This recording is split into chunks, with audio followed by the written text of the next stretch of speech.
Hello and welcome to Lantern Lane Stories. Tonight's story is The Lunchbox Men of Mumbai. Welcome to Mumbai on the warm coast of India. Close your eyes and imagine the year 1890. The city was still called Bombay back then. The streets were narrow and very busy. Wooden carts rattled over rough stone roads. Sellers called out the names of fish and mangoes and bright marigolds. The air smelled of sea salt and warm dust and white frangipani flowers. Every morning, the city woke before the sun did. Men and women dressed quickly and kissed their children goodbye. They walked to the train stations in the dark. The trains were crowded and loud, groaning on old iron rails. People stood pressed together, shoulder to shoulder, through the small windows. The ocean glittered and flashed. Workers arrived at offices near the harbor. They sat at long wooden desks. They counted money, or wrote letters, or weighed cotton bales. The city hummed and honked and clanged all around them. But every day at noon, the same thing happened. Their stomachs began to growl. There were no restaurants on every corner, not back then. No little shops selling hot bowls of rice, no way to order food to your desk. A worker who left home before sunrise had nothing warm to eat. They sat and thought about what was cooking far away at home. Warm rice, soft lentils, fresh roti, still round and puffy from the pan. Their families were making those very things right now. But the food was far away on the other side of the crowded city. It seemed like home and work would never meet. One of those hungry workers was a man named Maherwan. He worked at Ballard Estate near the harbor. He was a banker, good with numbers and careful with money. But every day at noon, he stopped working and stared at the window. The sea breeze floated in cool and salty. His stomach would growl. His thoughts would travel back home. One afternoon, he said something out loud. "I wish I could eat my wife's cooking right here at my desk," he said. His colleague looked up from a tall pile of letters. "That would be something wonderful," the colleague said. Maherwan thought about it all afternoon. He thought about it on the long, swaying train ride home. He thought about it while finally eating his warm dinner late in the evening. Then an idea. The next morning, Maherwan spoke to a young man in his neighborhood. The young man was quick and trusted. "Can you carry my lunchbox from my house to my office?" Maherwan asked. "My wife will pack it after I leave for work. The food will still be warm when you bring it. I will pay you well for every journey." The young man agreed. That day, at exactly noon, a knock came at the office door. The young man stood there, holding a round tin box. A thin curl of steam rose from under the sealed lid. The smell of cumin and warm rice drifted into the room. Maherwan opened the box with both hands, soft yellow dal. 2 round rotis, rice still steaming. He blinked several times. "It worked," he whispered. His colleagues crowded around, looking and sniffing. "Can you find someone to bring me lunch too?" one of them asked. "And me," said another. The idea had just grown much, much bigger. The news spread through the offices like the smell of good food. Home-cooked lunch delivered right to your desk. Everyone wanted this. A man named Mahadeo Havaji Bachche was listening. Mahadeo came from a village outside the city.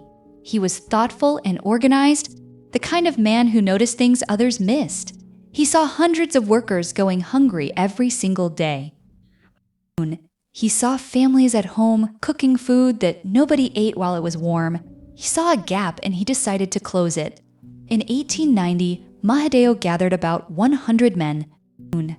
Most of them came from the same village he did. They had grown up together, played together, trusted each other completely. "We will collect lunch boxes from people's homes every morning," he told them. "We will carry them by bicycle to the train. We will ride the train into the city center. We will deliver every box to exactly the right person. Then we will come back and collect the empty boxes." Every single day, rain or shine, The men agreed, but then came the hard question. Mumbai was enormous. Thousands of streets, thousands of buildings, thousands and thousands of families. How would a dabbawala know which box belonged to which person? Which train station? Which building? Which floor? Which desk?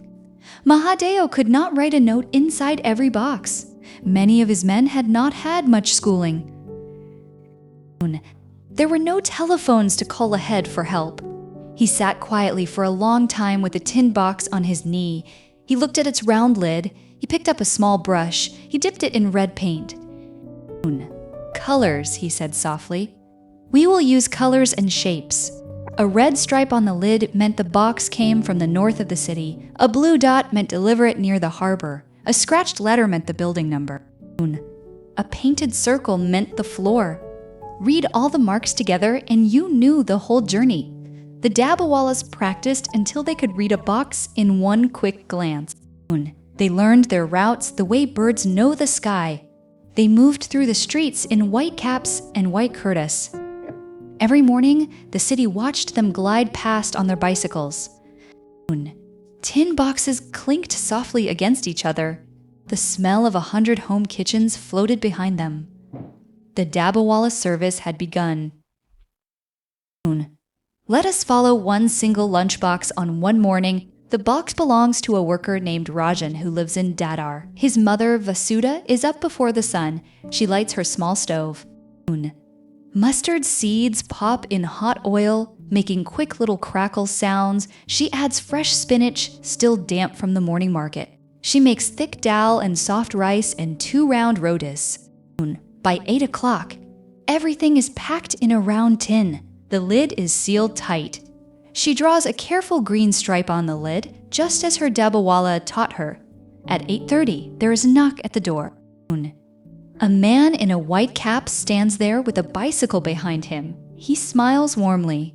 Good morning, he says. He takes the box, he sets it on a tall sack, already tied to his bicycle. 12 boxes, all different colors, all balanced perfectly. He pedals out into the warm golden morning. Rickshaws honk, a crow calls from a rooftop, a fruit seller shouts about oranges. At the train station, other dabbawalas are already there.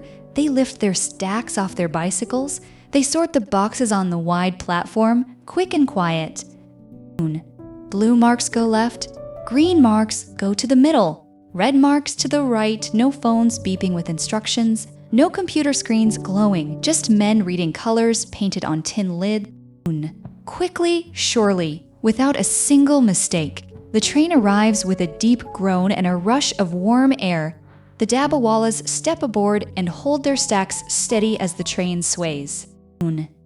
Outside the windows, the city slides by, temples, towers, a ribbon of blue ocean. At each station, some men get off with their stacks. Each one walks to the right building, takes the right stairs. Knocks on the right door. At exactly noon, Rajan looks up from his desk. A dabbawala stands in the doorway, holding a tin with a green stripe. The box is still warm. Rajan takes it with both hands. He opens the lid.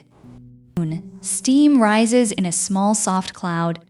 The smell of mustard and spinach and fresh rice fills the room. Rajan is still for a moment. He is far from home, but his mother's kitchen has found him anyway. The years passed, Bombay grew into a great city and changed its name to Mumbai. More offices opened, more people arrived from distant parts of India. The trains got longer. The streets got louder. The dabbawala service grew right alongside the city. More men joined, more routes were added, more families sent their love packed in a tin box every morning, and still almost no mistakes. A long time later, a magazine called Forbes decided to count the errors. They watched the dabbawalas work for many days. They followed boxes from home to office and back again. What they found surprised everyone. For every 6 million deliveries, only one box ever went to the wrong place. 1 in 6 million scientists have a special name for that kind of accuracy. They call it Sigma. It means almost perfectly precise. Great factories with powerful computers try very hard to reach Six Sigma. The dabbawalas reached it with paint and bicycles and trust. In the year 2003, a famous visitor came to Mumbai. His name was Prince Charles from England. He had heard stories about the dabbawalas and wanted to see them himself. He stood on a crowded train platform one busy morning.